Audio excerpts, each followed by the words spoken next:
Hello, everybody. Welcome to the Buckeye Weekly Podcast. I'm Tony Gerdeman here, as always, with Tom. Hey, how's it going? Tony, you got a chance to talk to Julian Sayin about the Heisman Trophy, the Big Ten Championship game, the College Football Playoff, what's ahead for them. So got a little bit of everything with him in a relatively short time. Yeah, it was.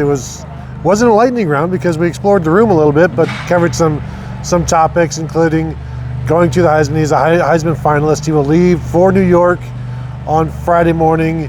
Has kind of been a dream of any kid who's ever played football, and he talked about that as well, and how the first time his first real memory of the Heisman was watching his favorite player, Marcus Mariota, from his favorite team, the Oregon Ducks, win the Heisman. And then not very happy with what happened later on when Ohio State beat up on Marcus Mariota and those Ducks. But then he pretty much gave Oregon away once Mariota left. But he appreciates the honor, and that was one of the things I asked him, like, how do you separate the disappointment of the loss with the true honor of, this is something that so many players strive for. And it's like, yeah, you just got to separate them. And lots of names have done this, and many more have not. Yeah, this is a relatively exclusive club. You think of the exclusive club being the guys who've won it, but this is like 3 or 4 guys a year who get invited to this generally. So just to, this is the old, it's an honor just to be nominated kind of thing. So, to be there, and this is of course not his last opportunity to be there. So this is going to be, this will be a nice experience for him. I kept thinking, I go back over the years through, the old Heisman jinx, where, the guy who won the Heisman, you're on the banquet circuit all month, and then you always play terribly in your bowl game. This is a little bit different now where, for the guys who are there who maybe have to play sooner, that's a little bit more of a challenge.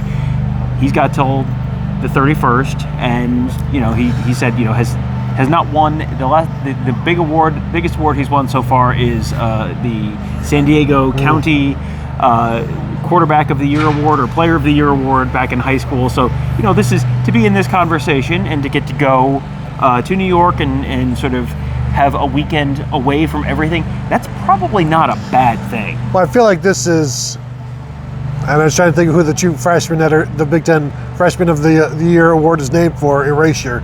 Because he did win Big Ten Freshman of the Year Award. I don't know if it's like Randall L. Woodson Big Ten Freshman of the Year or something like that. But that's a decent sized award. But he was not told that he's not going to win. I don't think anybody in that room expects him to win. This is a Fernando Mendoza, Diego Pavia thing right now. But yeah, this is now for Ohio State and Ryan Day, 6 Heisman finalists in 7 years. And he had 2 years without a finalist. One was the 2020 season, which had they played an actual season, Justin Fields certainly would have been a finalist. Yeah. Then there was no finalist last year for the Buckeyes, a very middling squad, if you will. Yeah. So no finalist last year. And in 2023, Marvin Harrison Jr. was a finalist, I believe. So, this has become the norm under Ryan Day. And I think Jerry Emig put out a stat. It was like 16 Heisman finalists.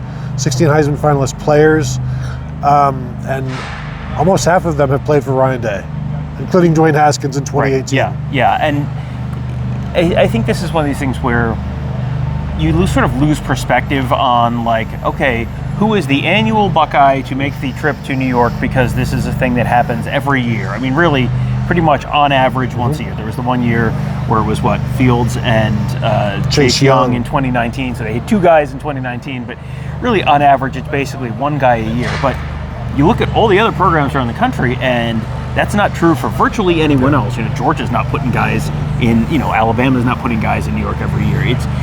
It is a rare thing to do, and it just feels like the norm around Ohio State, which is, I think, a little bit of a testament to the type of player who tends to be in the running for this award, and also the type of production that you tend to have at Ohio State under Ryan Day, and since Ryan Day has gotten here.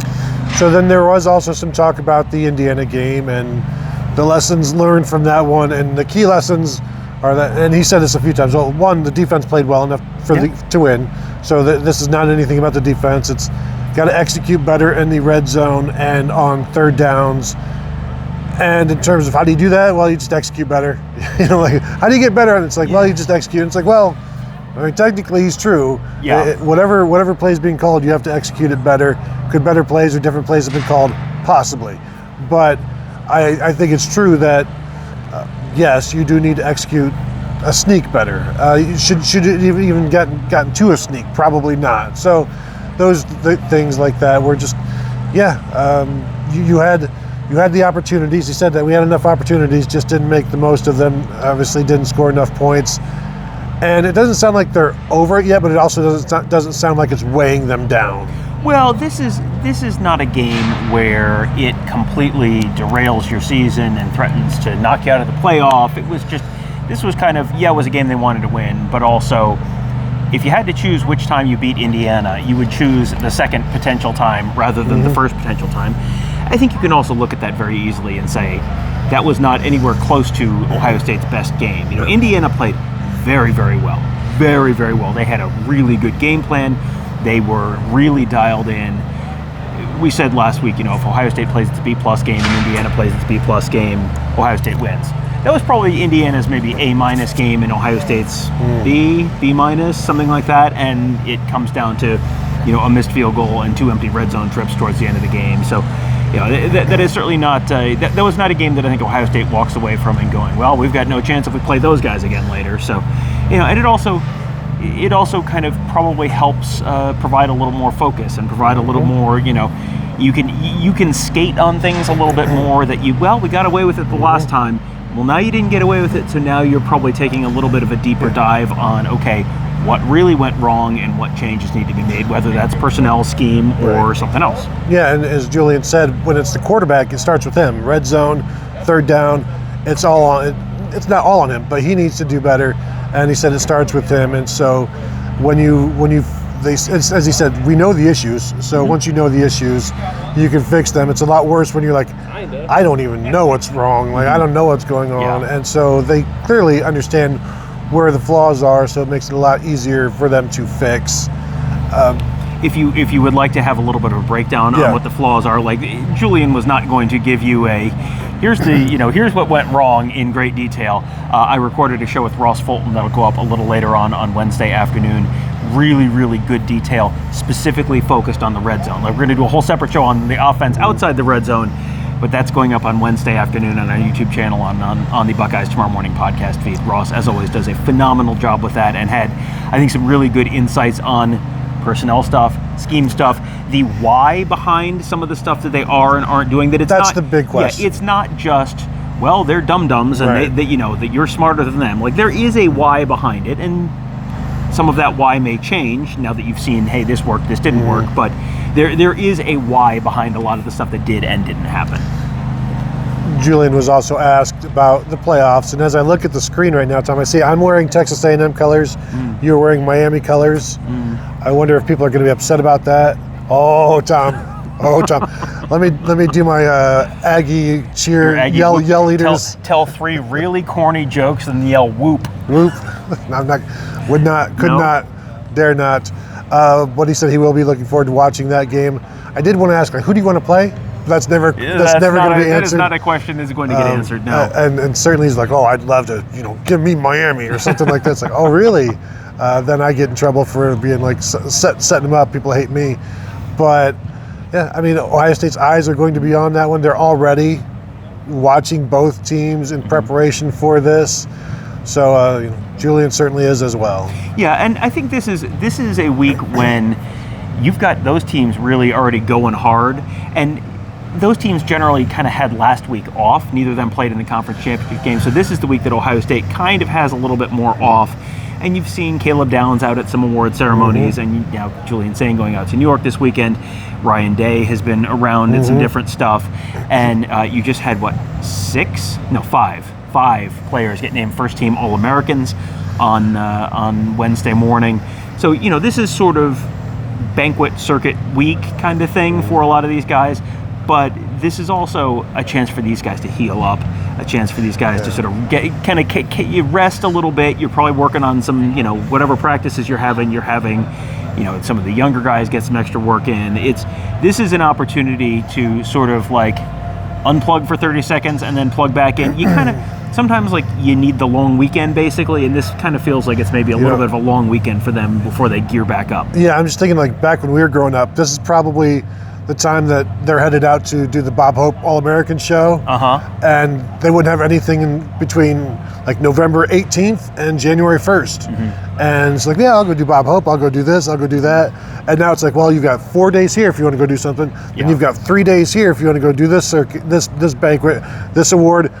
We'll go in and we'll come back out. There is no banquet circuit per se anymore because you're flying out and you're flying back, you're flying out, you're flying back. Troy Smith's not gone for 3 weeks, and then coming back and, anything like that. So despite all of the awards, I think things are so much more compartmentalized because you can't be gone for all that long because you've got to come back and prepare for a game. Right. Well, you have, I just saw something last night that was like one of those things where my knees buckled a little bit, where it was 30 years ago today, Eddie George won the Heisman. I was like, that can't be right. That was no more than 20 years at the most. But, Eddie George winning the Heisman, he's then going to go play Tennessee in the Citrus Bowl, which, sure, I think that was 2 top 5 teams maybe, but also it's the Citrus Bowl, and Steve Spurrier's telling jokes about the game that you're playing in. Right. So this is not exactly a playoff game. This is a very different thing now, and the level of focus, even to have a couple days off, you're still not really, like you said, unplugging like you were back then. And they've all gone through this now. It was a little bit of a different schedule last year because they were off. They were off the week of the Big Ten championship game, but then had to play in the December 20th or whatever it was, 21st game last year. This year, you played one extra week, and now you're sort of sliding that time off back a little bit. But they have obviously gotten used to the rhythm of that. The vast majority of this team was part of that group and saw, okay, here's what you need to do, and so that is, you talked earlier about it's not an unsolved problem for them. They've seen it, they've done it, they know what they need to do, and so it's just now a matter of go do the same thing you did last year. Yeah. Anything else that we're missing that I didn't point out? Or have I covered everything absolutely perfectly? I wouldn't go that far, but I think we've kind of covered most of the ground that we covered with Julian in there. So okay. I think we're good. All right, and as far as what's coming up this week, we're going to try to do some previewing of possible matchups for Ohio State. Take a look at Texas A&M. Take a look at Miami.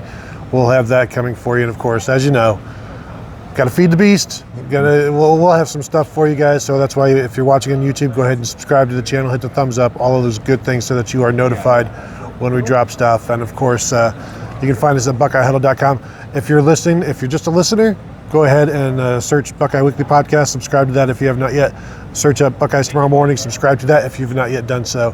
And Buckeye Huddle Primetime with Jack, Mark Givler's Skull Session Recruiting Podcast, Kevin Noon's Big Me Kickoff. Search all those, subscribe, and enjoy. So that will do it from here. Thank you all for tuning in, and we will talk to you all later.